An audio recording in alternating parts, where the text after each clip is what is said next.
Impressionnant.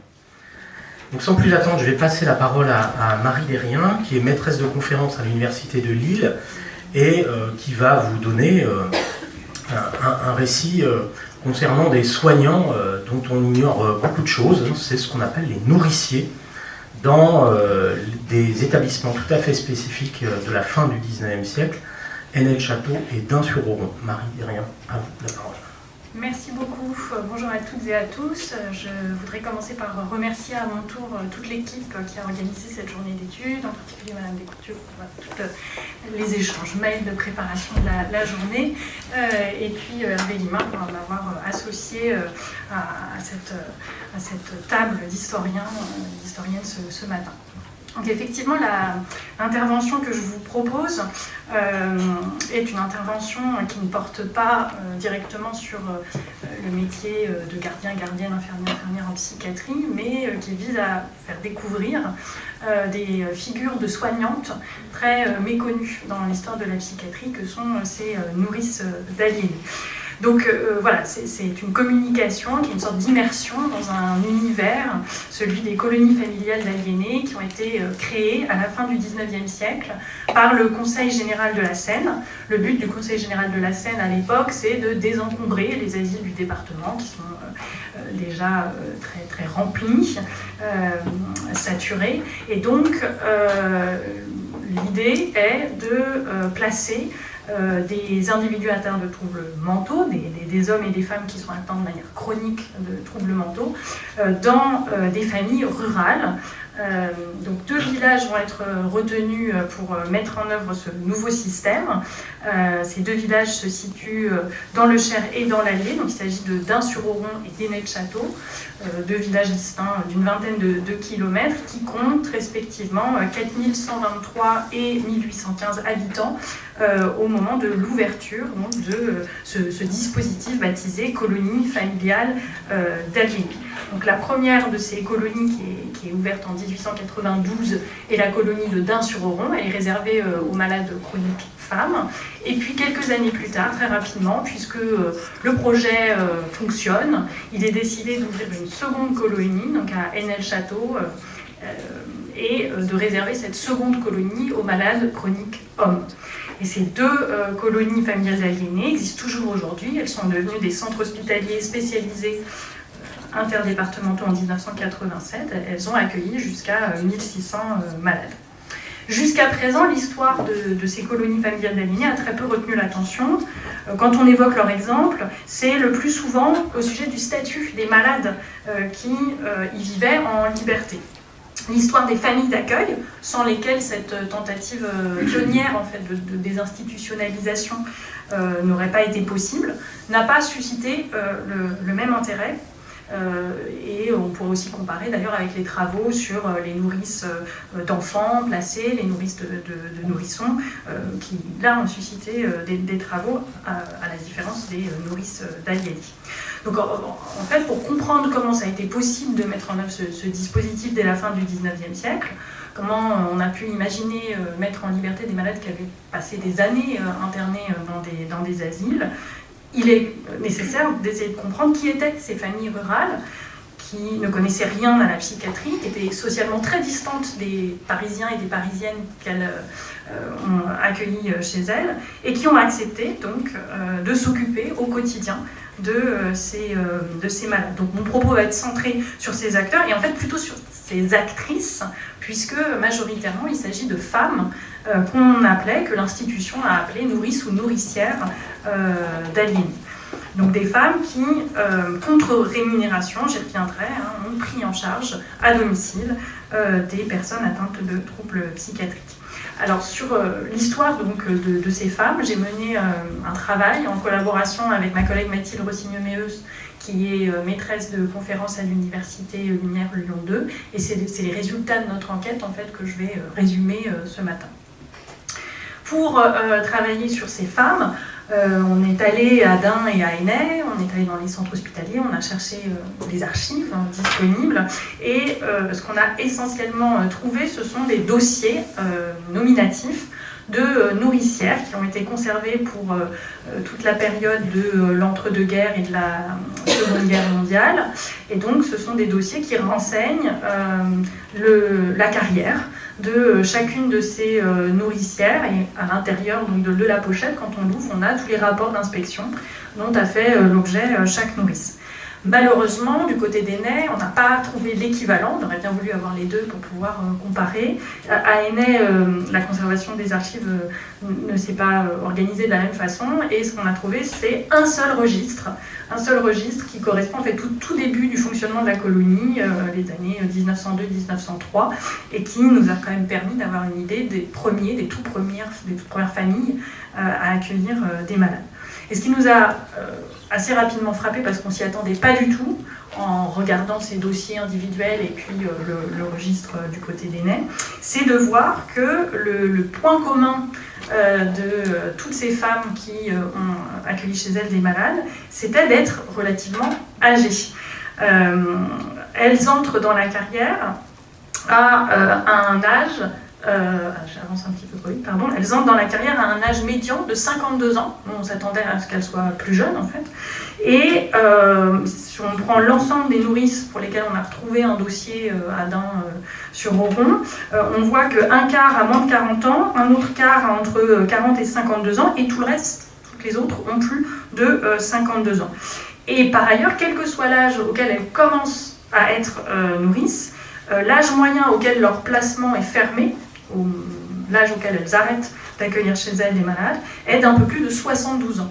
Donc elles vieillissent, elles vieillissent dans la carrière, et plus de la moitié des fermetures de placement correspond à une maladie ou à un décès de la nourrice. Ce qui nous a conduites, Mathilde et moi, à nous interroger plus spécifiquement sur le rôle que joue leur âge dans leur recrutement. Pourquoi il se trouve que ce sont des femmes âgées qui font ce travail.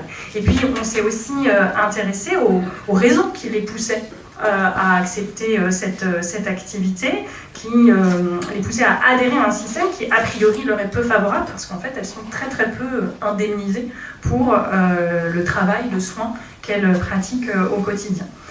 Et puis, le dernier point de notre enquête, ça a été de comprendre quelles ont été les conséquences pour ces femmes de la professionnalisation de leur activité, qui s'est amorcée très tardivement dans l'histoire des colonies familiales d'Avenay. Donc, ce sont les 3 points que je vais évoquer tout de suite. Donc, je commence par la première question qu'on s'est posée: qui sont ces femmes, qui sont les nourrices? Si on regarde dans les rapports, la définition officielle qui est donnée à la préfecture de la Seine, on reste sur sa fin, puisque cette définition dit on donne le nom de nourricier aux familles ou aux personnes seules qui reçoivent et donnent leurs soins aux pensionnaires. Cette définition n'est pas extrêmement satisfaisante pour cerner l'identité de ces personnes, mais au moins on comprend tout de suite qu'il y a une asymétrie qui est déterminante dans la relation qui se noue entre les familles qui accueillent les malades et l'institution psychiatrique. La capacité de qualifier, de recruter, de décider qui va faire le métier de nourrice, c'est l'institution psychiatrique qui la détient. Alors, qu'est-ce qu'elle sait, cette institution, des femmes qu'elle recrute? Et sur quels critères est-ce qu'elle les choisit? Alors d'abord, ce qui est évident, c'est que l'institution sait que ces familles, et en particulier ces femmes, sont pauvres. Elles sont pauvres, c'est même ce qui a déterminé le choix de ces 2 villages, parce que peut-être vous vous êtes posé la question, pourquoi la préfecture de la Seine est allée chercher un village dans le Cher et un autre dans l'Allier pour placer ces malades. Un des éléments déterminant, ça a été que ces 2 communes connaissent une crise économique importante et sont en train de se dépeupler au moment où il est décidé d'ouvrir les colonies. C'est ce qui est dit très clairement dans les rapports. Là, par exemple, en 1898, quand on débat pour savoir où on va situer la colonie pour les hommes, eh bien, on choisit Ainay et on lit: Ainay comme Dain, une ville déchue, une grande fabrique de porcelaine lui donnait une certaine activité industrielle. Cette fabrique est fermée, les vastes bâtiments sont inutilisés, les écoles communales, il n'y a plus d'élèves, etc. Donc, ce sont des villages en déprise où la population a besoin de revenus, cherche du travail.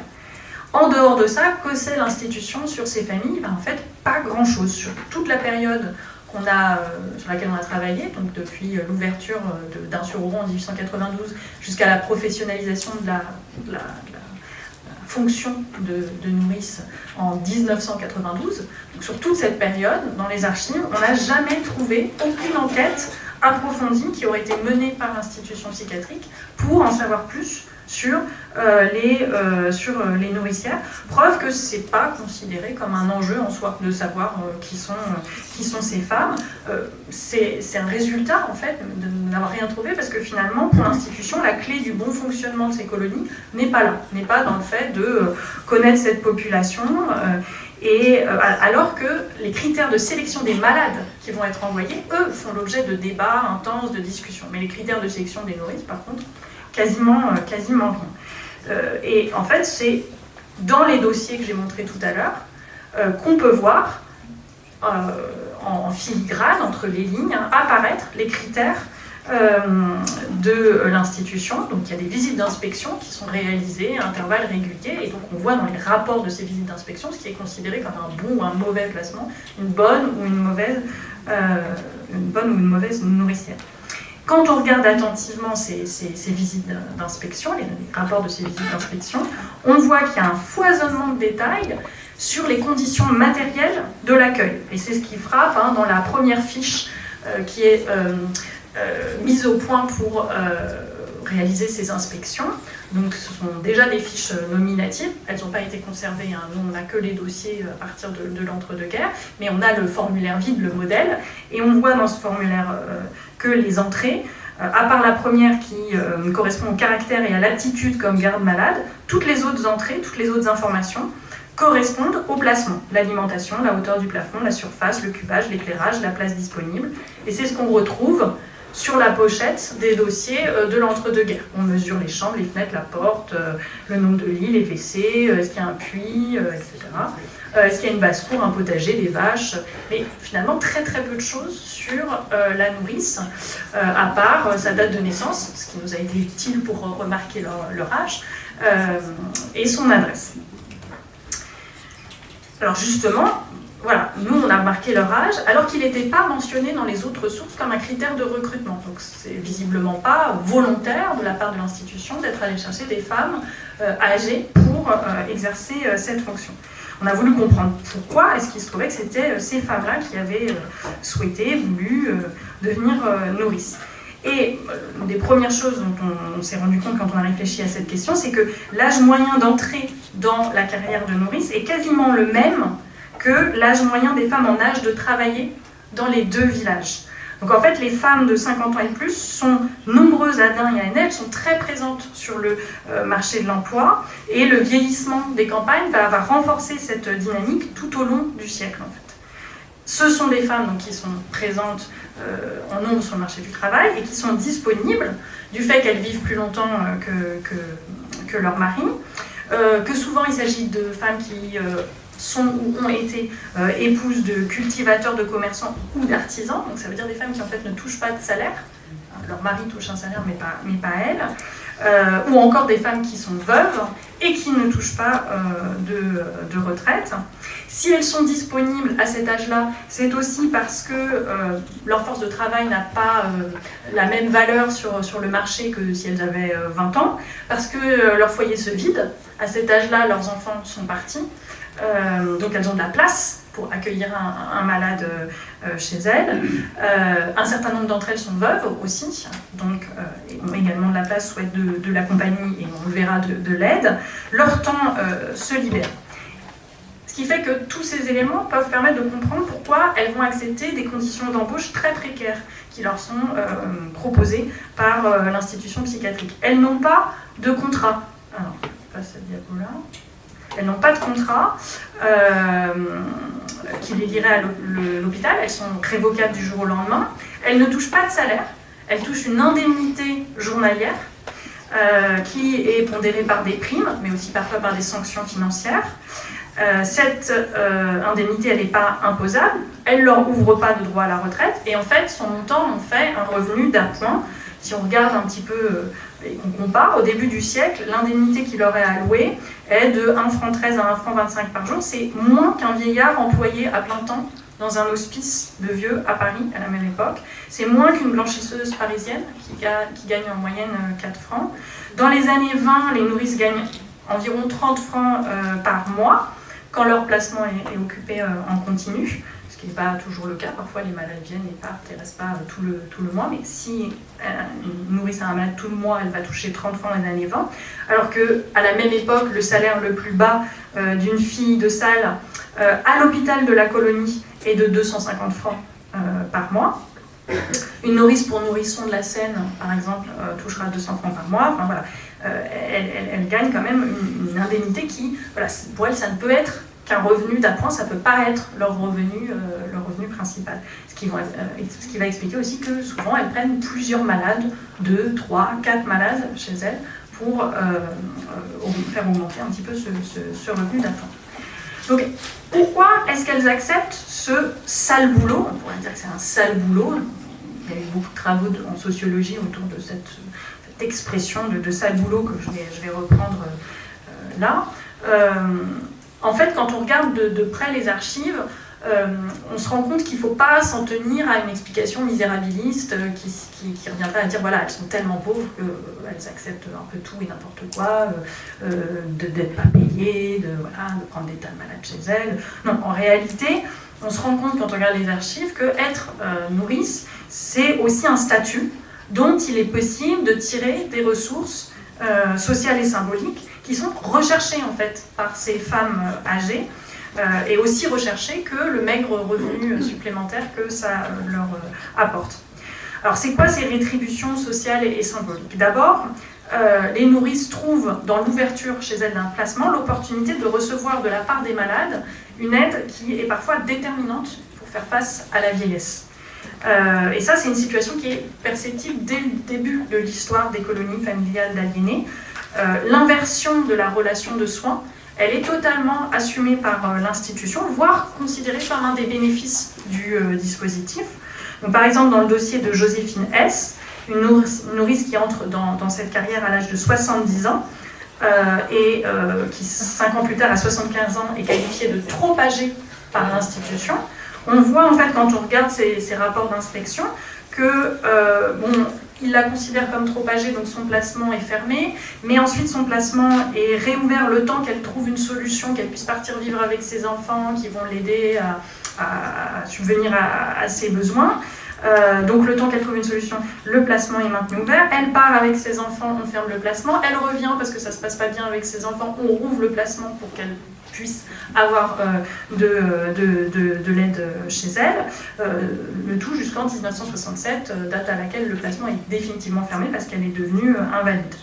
Donc en fait, les colonies familiales d'aliénés, elles permettent une prise en charge de la maladie mentale dans un cadre privé, d'apparence familiale, mais elles offrent aussi aux nourricières âgées l'opportunité d'être soignées elles-mêmes à domicile, et donc ça vient pallier l'absence d'institutions dédiées à la prise en charge de la vieillesse dans ces campagnes peu médicalisées. Et même lorsque la relation de soins n'est pas totalement inversée, le travail de soins ne s'exerce pas en fait dans ces placements à sens unique. Donc là j'ai mis sur le diaporama une photographie d'un patient qui est paru dans les années 30 dans un grand quotidien où une enquête avait été publiée en mode un peu feuilleton sur les colonies familiales d'aliénés. Donc là c'est un malade d'Hénin-le-Château et on y voit le gros loulou, c'est la légende de la photo, le gros loulou qui frotte les couteaux chez sa nourricière. Donc prendre un ou des pensionnaires, c'est aussi un moyen de déléguer une partie du travail domestique. Je vous donne un autre exemple que celui-là. En avril 1942, une nourrice qui s'appelle Ferdinand N ne fait pas mystère auprès de l'institution de ses motivations pour entrer dans la carrière de nourrice. Elle a 46 ans et elle demande une pensionnaire, je cite son courrier, pour l'aider à faire le ménage et à raccommoder. Marguerite, elle, qui a 66 ans quand elle demande un malade pour son placement, dit qu'elle veut une pensionnaire pour lui servir de bonne. Et les inspections montrent qu'elle exige de cette pensionnaire beaucoup de travail. Au contraire de l'aide qui serait apportée par un domestique, puisque ces femmes n'ont absolument pas les moyens de s'offrir, les malades, eux, ne coûtent rien, et même si c'est pas grand-chose, rapportent, puisqu'on touche une indemnité pour les recevoir. Alors, en théorie, la règle veut que les pensionnaires soient dédommagés en échange de leurs services, mais elle est rarement respectée. Autre paramètre à avoir en tête, quand on pense sale boulot, on se dit une tâche, qui peut susciter du dégoût. A priori, ça peut être le cas pour cette fonction qui consiste à prendre soin de malades chez soi. Et alors justement parce que ce dégoût et la stigmatisation qui va avec pour les femmes qui acceptent de faire ce travail est bien connue de l'institution, l'administration va s'attacher dès le début de l'histoire des colonies familiales à mettre en scène l'honorabilité des nourrices et leur dévouement à une tâche difficile, à une tâche ingrate. Donc il y a une espèce de gouvernement des honneurs dans les colonies familiales d'aliénés qui repose sur l'octroi de gratification, une petite augmentation de l'indemnité qui est donnée aux nourrices, notamment quand elles acceptent de s'occuper de malades considérés comme difficiles, gâteux, sales. Alors les primes, c'est vraiment pas grand-chose, mais les primes peuvent s'accompagner de la remise de médailles. Donc par exemple en 1934, voilà, on a retrouvé la liste des nourrices qui reçoivent une médaille de l'assistance publique. Vous voyez que c'est toutes des femmes âgées, entre 49 et 70 ans, qui ont ouvert leur placement depuis déjà plus d'une trentaine d'années. Et parfois, les remises de médailles s'accompagnent de cérémonies. Donc là, on est en 1950, à l'occasion du cinquantenaire de la colonie d'Enel-Château, et plusieurs nourrices sont choisies pour recevoir des lettres publiques de félicitations qui leur sont adressées par le ministre de la Santé, qui fait le déplacement et qui va donc leur remettre des médailles. Donc on voit là ces vieilles femmes endimanchées qui viennent l'une après l'autre recevoir leur décoration dans une ambiance très solennelle. C'est difficile de mesurer précisément l'importance que ces femmes accordaient à ces symboles. C'est difficile de mesurer quel capital social ça pouvait leur apporter, mais on peut quand même se dire que dans un horizon des possibles qui était limité, du fait de leur âge, du fait de leurs revenus, du fait de leur lieu de vie, ce système méritocratique qui est mis en place dans les colonies a été pour ces femmes un moyen de conquérir une forme de respectabilité.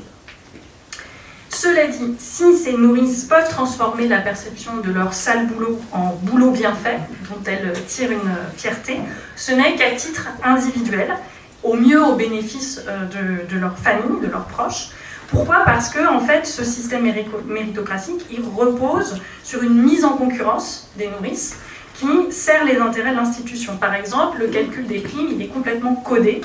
Donc, en fait, elles ne comprennent pas, elles ne savent pas pourquoi un mois, elles vont toucher plus d'argent, être récompensées, et parfois pas. Donc là, il y a une lettre de Germaine T qu'on a retrouvée dans les dossiers Adin-sur-Oron, et qui dit, ben voilà, on nous a dit qu'on allait toucher 18 000 francs par personne, moi je ne perçois pas comme les autres, je voudrais savoir pourquoi, mais mes pensionnaires ne se plaignent pas, je les nourris bien, etc. Toutes les procédures sont très individualisées, donc c'est à chacune de se débrouiller pour se dégager la meilleure rémunération possible. Et la logique méritocratique est tellement intériorisée que quand une nourrice qui s'appelle Marie-Louise T reçoit la retraite des vieux, elle est persuadée que c'est grâce à la colonie, et donc elle écrit à l'institution pour remercier d'avoir cette retraite des vieux, alors que ça n'a rien à voir avec son activité de nourrice, puisqu'elle n'est pas déclarée, cette activité de nourrice. Ce sont des méthodes qui peuvent expliquer l'absence d'action collective. Nous, on se serait attendu à trouver une forme d'action collective. Il y a quelques pétitions, notamment dans les moments de crise, par exemple pendant la Première Guerre mondiale, qui ne donnent pas grand-chose. Il faut attendre en fait vraiment la fin des années 50 pour que la CGT commence à exister au sein des colonies familiales d'aliénés, et que les nourricières commencent à se percevoir comme un groupe qui peut revendiquer des droits. C'est aussi à cette époque-là que va s'amorcer un processus de professionnalisation de leur activité qui va modifier complètement leurs conditions de recrutement et d'exercice. Cette professionnalisation de leur activité, elle trouve son origine dans de nouvelles exigences qui leur sont imposées et qui sont liées, en fait, ces nouvelles exigences, à la transformation du monde hospitalier. Donc, il y a de plus en plus de responsabilités qui vont peser sur ces femmes, ça va entraîner une forme de contractualisation de leur relation avec les colonies. Et à partir de 1989, il y a une nouvelle législation sur le placement familial qui va contraindre l'institution psychiatrique à donner à ces femmes un statut, un contrat de travail et une formation. Alors, a priori, c'est plutôt une bonne chose, c'est plutôt une bonne nouvelle pour ces femmes, mais en réalité, voilà, certaines d'entre elles vont sortir de cette carrière au moment où elles auraient pu avoir un statut, justement parce qu'elles sont trop vieilles pour continuer à être employées dans ce nouveau cadre. Bon, il faut quand même avoir en tête que cette question de la professionnalisation, de la formation des nourrices, elle arrive très très tard, les années 80, mais elle s'est posée tout au long de l'histoire des colonies. Donc déjà au début, il y a eu des tentatives pour donner des cours du soir à ces femmes, et ça, dans les sources, c'est toujours relaté comme un échec complet. On dit elles sont trop vieilles pour apprendre. Mais l'idée ressurgit régulièrement. Dans les années 1920, par exemple, quand un diplôme d'État est créé prévoyant la possibilité d'obtenir une spécialisation en hygiène mentale, on voit que ça a des effets dans les colonies, qu'on se dit ah, bah, peut-être nous aussi, il faudrait quand même qu'on propose une formation. Certains médecins des colonies estiment que les nourricières devraient jouer un rôle similaire à celui des infirmières dans les hôpitaux psychiatriques, comme le docteur Pasturel, par exemple, qui écrit en 1927 dans son rapport médical qu'il faut que les nourricières remplacent non seulement la famille, mais encore les infirmières d'asile. En 1931, on recommence à essayer de leur donner des cours du soir, dont on lit dans les sources qu'ils sont, je cite, calqués sur ceux destinés aux infirmiers, moins techniques et moins complets toutefois. Le but est de leur inculquer, je cite toujours, les notions indispensables pour qu'elles puissent donner les premiers soins aux pensionnaires sans se tenir uniquement au rôle de gardien. Mais comme par le passé, ce principe est rapidement abandonné. Et on voit dans les rapports que c'est déploré, pour autant qu'il y ait une mesure qui soit prise. Par exemple, Élise N, 64 ans, on lit dans un de ses rapports d'inspection, nourricière qui a besoin d'apprendre son métier. Donc il y a des tergiversations permanentes dans l'histoire des colonies qui reflètent en fait l'histoire de la prise en charge des populations vulnérables, des tensions entre deux objectifs contradictoires. D'un côté, l'administration, les médecins voudraient encadrer l'activité des nourricières en raison de la responsabilité qui leur est confiée et parce qu'on considère que ce serait souhaitable de les instruire. Mais de l'autre côté, il faut que ça coûte le moins cher possible. Donc si ça doit coûter le moins cher possible, c'est pas possible de former ces femmes et qu'elles puissent revendiquer après des compétences et un statut. Il n'y a donc pas de formation pour les nourricières avant les années 1990, mais les différentes versions du règlement qui sont édictées après la Seconde Guerre mondiale comprennent des éléments de plus en plus formels de contractualisation de la relation. Alors, je ne vais pas détailler, mais elles se mettent à recevoir par exemple des notes de service. Elles doivent signer des procurations quand elles ne peuvent pas se déplacer pour recevoir les médicaments, et elles sont très très encadrées dans l'administration des médicaments, notamment avec l'introduction des premiers neuroleptiques. Il y a plein de précautions, il faut qu'elles gardent les médicaments dans un lieu fermé à clé, à l'intérieur du sachet, avec le nom du ou de la pensionnaire à qui les administrer, etc. Avec la mise en place de pratiques comme l'ergothérapie, la réadaptation sociale, etc., le rôle des nourricières change. Elles sont plus censées juste s'occuper des malades, en prendre soin, mais elles doivent, je cite les sources, leur permettre d'arriver à une plus grande autonomie. Et puis, elles doivent aussi avoir leur propre attestation d'assurance de responsabilité civile si elles veulent continuer à devenir nourricières. Or, toutes ces femmes ne sont pas en capacité de faire face à cette mise en papier de leur activité dans des régions où le processus d'alphabétisation a été très long et assez tardif. Et l'institution commence à constater, et là on voit apparaître dans les sources l'âge de ces nourrices, que plus elles sont vieilles, plus c'est difficile de leur faire améliorer leur logement, notamment l'éclairage est insuffisant, les médecins disent qu'il y a une routine campagnarde qui fait qu'on n'arrive pas à leur faire des travaux chez elles, etc. Et puis, le 17 mai 1977, les nourricières d'enfants deviennent des assistantes maternelles. Et elles sont désormais salariées et elles bénéficient des dispositions du Code du travail. Donc, à l'évolution de notre statut. Et en fait, ce n'est pas d'elles que viennent les revendications, mais des médecins qui estiment que ça rendrait leur fonction plus attractive, notamment pour les jeunes ménages, dont on essaie essaye d'inciter à exercer cette fonction. Il faut attendre la loi du 10 juillet 1989 sur l'accueil familial des personnes âgées et handicapées pour qu'il soit enfin prévu de délivrer un statut aux nourricières, le statut de famille d'accueil salarié. Mais ce statut, il n'est pas attribué automatiquement à toutes celles qui travaillent déjà depuis des années comme nourrices. Il y a une campagne d'agrément qui est menée à Dun et à Ainet, alors de manière très très différente dans les deux villages. On pourrait imaginer qu'on fait pareil, mais pas du tout, c'est assez indépendant. À Dun, d'après une enquête qui a été menée par l'IGAS en 1994, quasiment toutes les nourricières ont eu leur agrément et ont pu continuer leur activité, alors qu'à Ainet, au contraire, l'obtention de l'agrément a été conditionnée à la mise en conformité des conditions d'accueil des malades, mise en conformité avec celles qui étaient fixées par le texte, la loi de 1989 dont je viens de parler. Donc il y a des visites qui ont été faites dans tous les placements. Il fallait avoir une salle de bain, des WC intérieurs, une chambre individuelle, il fallait avoir un certificat médical d'aptitude à la fonction, des vaccins obligatoires en règle, passer un entretien avec une psychologue, une assistante sociale de l'établissement, suivre un cycle de formation sur l'organigramme du centre hospitalier, les aspects matériels de l'accueil, la notion de projet thérapeutique, la relation famille d'accueil patient. Faire tout ça pour beaucoup de ces femmes qui ont déjà un âge avancé, ça s'est révélé très, très, très difficile. Et à Dun-sur-Auron, donc 55 nourricières seulement ont reçu un agrément. Un certain nombre ont reçu un agrément provisoire si elles s'engageaient à effectuer des améliorations.